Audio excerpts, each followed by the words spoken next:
Hi friends, welcome to our channel. ఈ రోజు notification చాలా మంచి నోటిఫికేషన్.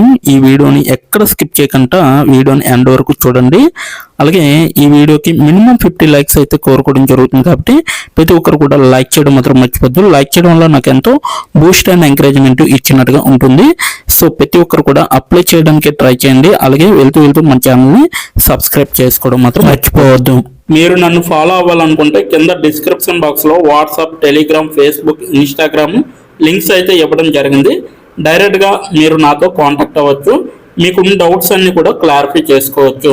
అలాగే ఇప్పుడు జాబ్ యొక్క ఫుల్ డీటెయిల్స్ మనం క్లియర్గా తెలుసుకున్నాం. ఎక్కడ స్కిప్ చేయకుండా వీడియోని ఎండ్ వరకు చూడండి.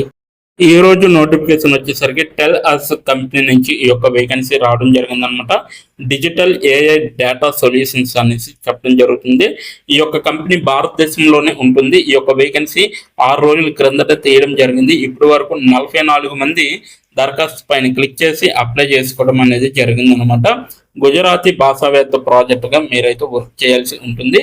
రిమోట్ అనేసి ఇవ్వడం జరిగింది. సో మీరైతే రిమోట్ పార్ట్ టైంగా మీరైతే వర్క్ చేసుకోవచ్చు ఇక్కడ. సో ఎలా అప్లై చేయాలనేది వీడియో ఎండ్ వరకు చూస్తే మీకు అర్థమవుతుంది. మీరు కానీ లింక్డ్ఇన్ ప్రొఫైల్లో మీరు లాగిన్ అయ్యి ఉన్నట్లయితే, అంటే రిజిస్టర్ అయ్యి ఉన్నట్లయితే మీరు ఈ 5 నైపుణ్యాలు కూడా చూడొచ్చు అనమాట. ఇక్కడ చూడండి, ఇక్కడ మనకి జాబ్ పోస్ట్ ద్వారా జోడించబడిన నైపుణ్యాలు అనేసి ఇవ్వడం జరిగింది. సో ఇక్కడ చూస్తే మనకి ఫోన్ టిక్స్, అలాగే స్క్రిప్ట్ రైటింగ్, అలాగే ధ్వని శాస్త్రం, గుజరాతీ భాషా శాస్త్రం అనేసి ఇవ్వడం జరిగింది. ఈ 5 నైపుణ్యాలు కానీ మీకు ఉన్నట్లయితే ఇక్కడ ప్లస్ పైన క్లిక్ చేస్తే మీకు డైరెక్ట్గా మీ యొక్క ప్రొఫైల్కి, లింక్డ్ఇన్లో మీరు క్రియేట్ చేసిన ప్రొఫైల్కి యాడ్ అవుతుంది నైపుణ్యం అనేసి. సో ఇక్కడ సేవ్ చేయండి అనే దానిపైన క్లిక్ చేస్తే సేవ్ అవుతుంది అనమాట. ఓకేనా? సో ఈ విధంగా అయితే మీరు నైపుణ్యాలు అన్నీ కూడా యాడ్ చేసుకోవచ్చు. నెక్స్ట్ వన్ చూసుకుంటే మనకి ఎలా అప్లై చేయాలో ఎండ్ వరకు చూస్తే మీకు అర్థమవుతుంది. పవన్ గుప్తా గారు ఈ యొక్క వేకెన్సీ అనేది తీయడం జరిగింది. టెల్ అస్ డిజిటల్లో సోర్సింగ్ స్పెషలిస్ట్గా వర్క్ చేయడం అనేది జరుగుతుంది అనమాట. ఇక్కడ ఉద్యోగం గురించి చూసుకుంటే టెల్ అస్ ఇంటర్నేషనల్ గుజరాతీ భాషా ప్రాజెక్ట్ కోసం పాల్గొనే వారి కోసం వెతుకుతుంది అనమాట. పని వివరణ చూసుకుంటే సమగ్ర స్క్రిప్ట్లను మరియు స్క్రిప్ట్ల కోసం ఉచ్చారణ నిఘంటువులను రూపొందించడానికి మేము నైపుణ్యం కలిగిన భాషా నిపుణులను కోరుతున్నాము అనేసి చెప్పడం జరుగుతుంది. ఇది మీ సొంత ఇంటి సౌకర్యం నుండి పూర్తి చేయగలిగే రిమోట్ ప్రాజెక్ట్ అనేసి కూడా వివరించడం అనేది జరిగింది. అలాగే లింగ్విస్టిక్ గుజరాతీ అనేది స్థానిక మరియు ఆంగ్ల వాక్యాలతో సహా ప్రతి భాషకు 33 గంటలు విభిన్న లిపి కంటెంట్ను సృష్టించడం మరియు ప్రతి భాషకు సమగ్ర ఉచ్చారణ నిఘంటువును అభివృద్ధి చేయడం పట్ల మక్కువ చూపుతారనమాట. అలాగే అవసరాలు వచ్చేసరికి గుజరాతీ భాష మాట్లాడేవారు కావాలన్నమాట. ఆంగ్లంలో ప్రావీణ్యం కలిగిన వారు కావాలి. అలాగే 18+ వయసు అనేది ఉండాలన్నమాట.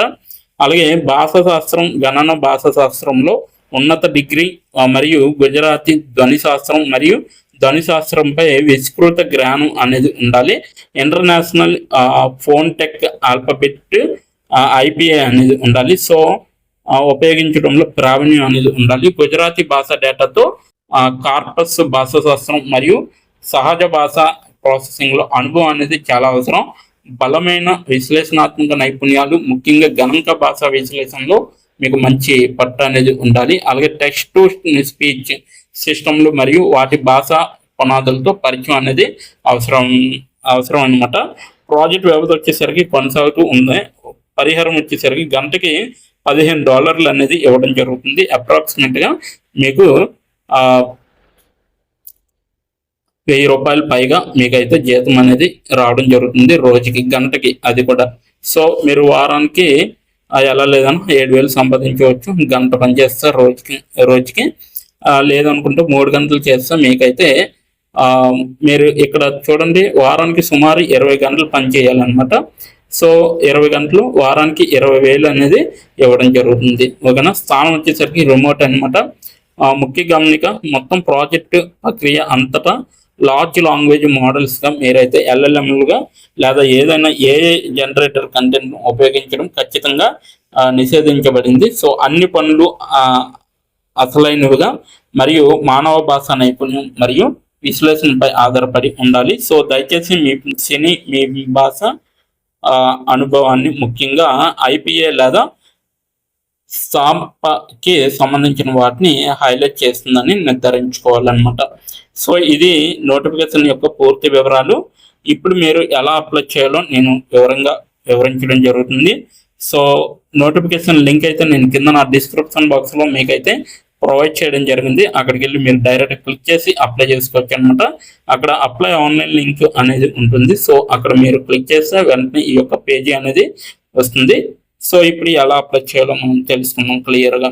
ఇప్పుడు ఎలా అప్లై చేయాలో మనం తెలుసుకున్నాం. డిస్క్రిప్షన్ బాక్స్లో ఇచ్చిన లింక్ మీరు ఓపెన్ చేయగానే మీకు ఈ విధంగా నోటిఫికేషన్ అనేది ఓపెన్ అవుతుంది. ఇక్కడ మీరు ఈజీ అప్లై పైన క్లిక్ చేస్తే మనకి నెక్స్ట్ పేజీ అనేది ఓపెన్ అవుతుంది. ఇక్కడ నెక్స్ట్ పేజీలో అప్లై టు అని ఉంది కదా, అక్కడ దాని పక్కన కంపెనీ నేమ్ అనేది రావడం జరుగుతుంది. ఏ కంపెనీకి అయితే అప్లై చేస్తున్నారో ఆ యొక్క కంపెనీ నేమ్ అనేది రావడం జరుగుతుంది. దాని తర్వాత మీరు మీ యొక్క ఈమెయిల్ ఐడితో లింక్డ్ఇన్లో లాగిన్ అయ్యి ఉండాలి. అలా అయి ఉంటే మీకు ఈమెయిల్ ఐడి కూడా కనబడుతుంది. ఫోన్ కంట్రీ కోడ్ అనేది కూడా కనబడుతుంది. అక్కడ మీ యొక్క ఫోన్ కంట్రీ కోడ్ని మీరు ఎంటర్ చేయాలి. మనది ఇండియా కాబట్టి +91 అని ఉంటుంది. మొబైల్ ఫోన్ నెంబర్ ఉంది కదా, అక్కడ కూడా మీ యొక్క పర్మనెంట్ మొబైల్ నెంబర్ అనేది ఇవ్వాలి. తర్వాత మీరు నెక్స్ట్ అనే ఆప్షన్ పైన క్లిక్ చేయాలి. నెక్స్ట్ పేజీకి తీసుకువెళ్తుంది. ఇక్కడ మీరు మీ యొక్క రెజ్యూమ్ అనేది అప్లోడ్ చేయాలి. డాక్యుమెంట్లో కానీ పీడిఎఫ్లో కానీ రెజ్యూమ్ని అప్లోడ్ చేయాలి. మినిమం రెజ్యూమ్ అనేది 2 MBలో ఉండాలి. అప్లోడ్ చేశాక నెక్స్ట్ అనే ఆప్షన్ పైన క్లిక్ చేయాలి. మనల్ని జాబ్కి కావలసిన కొన్ని క్వశ్చన్స్ అడగడం జరుగుతుంది. అవి ఏమిటంటే ఇప్పుడు చూడండి, మీరు how many years of work experience అని అడుగుతుంది. ఎక్స్పీరియన్స్ లేకపోతే నో ఎక్స్పీరియన్స్ అనేది మీరు మెన్షన్ చేయాలి. ఎస్ ఆర్ నో అనేది. అది కూడా ఎటువంటి ఎక్స్పీరియన్స్ అవసరం లేదు అని అప్లికేషన్లో మెన్షన్ చేస్తే అప్పుడు మీరు నో ఎక్స్పీరియన్స్ అని టైప్ చేయాలి. ఎక్స్పీరియన్స్ ఉన్నవాళ్ళు కంపెనీ నేము, ఏ కేటగిరీలో వర్క్ చేశారు, కేటగిరీ నేమ్ అనేది ఇవ్వాలి. కంపెనీలో ఎప్పుడైతే జాయిన్ అయ్యారో స్టార్ట్ డేట్ అనేది ఇవ్వాలి. మీరు ఎప్పుడు మానివేశారో అంటే ఆ కంపెనీ నుంచి మీరు ఎప్పుడు లీవ్ అయ్యారో ఎండ్ డేట్ కూడా మీరు ఇవ్వాలి. CTC total package of year అంటే మీకు పర్ ఇయర్కి ఎంత ప్యాకేజ్ వచ్చిందనేది కూడా మీరు మెన్షన్ చేయాలి. ఎక్స్పీరియన్స్ లేని వాళ్ళు company name, starting date, end date, CTC ఇవేమీ ఇవ్వక్కర్లేదన్నమాట. నెక్స్ట్ వన్ చూసుకుంటే what is your level of proficiency in English అంటే మీకు ఇంగ్లీష్లో ఎంత ప్రావీణ్యం ఉందో వీళ్ళైతే అడగడం జరుగుతుంది. ఎక్సలెంట్ అయితే ఎక్సలెంట్, గుడ్ అయితే గుడ్, యావరేజ్ అయితే యావరేజ్, బిలో యావరేజ్ అయితే బిలో యావరేజ్, ఇలా ఇచ్చిన పాయింట్స్లో ఏవో ఒక ఆప్షన్ని మీరు సెలెక్ట్ చేసుకొని మీరైతే అక్కడ మెన్షన్ చేయాలి. నెక్స్ట్ పాయింట్ చూసుకుంటే హౌ మచ్ శాలరీ ఎక్స్పెక్టేషన్స్, ఈ కంపెనీ నుంచి మీకు ఎంత శాలరీ కావాలనేది అడగడం జరుగుతుంది. అది కూడా మీరు మెన్షన్ చేయొచ్చు. నెక్స్ట్ పాయింట్ చూసుకుంటే how did you see this job అంటే మీరు ఈ జాబ్ని ఎక్కడి నుంచి చూసారో అని అడగడం జరిగింది. సో మీరు యూట్యూబ్ అయితే యూట్యూబ్, ఫేస్బుక్ అయితే ఫేస్బుక్, ఇన్స్టాగ్రామ్ అయితే ఇన్స్టాగ్రామ్, లింక్డ్ఇన్ అయితే లింక్డ్ఇన్, నౌకరీ అయితే నౌకరీ. సో ఈ 4 అంటే ఈ 5 రకాలలో మీరు ఎక్కడి నుంచి అయితే ఈ యొక్క జాబ్ పోస్టింగ్ని చూసారో సో అది మీరు మెన్షన్ చేయాలి. నెక్స్ట్ వన్ వచ్చేసరికి మీకు బ్రీఫ్ యువర్ సెల్ఫ్ ఇంట్రడక్షన్ అని ఉంటుంది. అక్కడ మీరు ఒక 5 or 10 లైన్స్ మీకోసం మీరు రాస్తే సరిపోతుందన్నమాట. ఫైనల్గా మీరు సబ్మిట్ యువర్ అప్లికేషన్ ఆప్షన్ పైన క్లిక్ చేస్తే మీ అప్లికేషన్ అనేది కంపెనీ వాళ్ళకి చేరుతుంది. మీ రెజ్యూమ్ని చూసి అలాగే మీ స్కిల్స్ని చూసి మీ డీటెయిల్స్ అన్నీ చూసి డైరెక్ట్గా మిమ్మల్ని కాంటాక్ట్ అవ్వడం అనేది జరుగుతుంది. లేదా మీరు ఇచ్చిన ఈమెయిల్కి ఇంటర్వ్యూ మెయిల్ పంపడం జరుగుతుందన్నమాట. అలాగే మీరు ఎప్పటికప్పుడు మీ యొక్క ఈమెయిల్ని చెక్ చేసుకోవాలి. సో ఇదన్నమాట మొత్తం అప్లై చేయవలసిన ప్రాసెస్. నోటిఫికేషన్ పూర్తి డీటెయిల్స్ చూస్తారు కదా, ఇంకెందుకు ఆలస్యం, వెంటనే అప్లై చేసుకోండి. ప్రతి ఒక్కరు కూడా ఈ నోటిఫికేషన్కి అప్లై చేసుకుంటారని కోరుకుంటున్నాను. ఇప్పటి వరకు ఈ వీడియోని చూసిన ప్రతి ఒక్కరికి చాలా థ్యాంక్స్ ఫర్ వాచింగ్.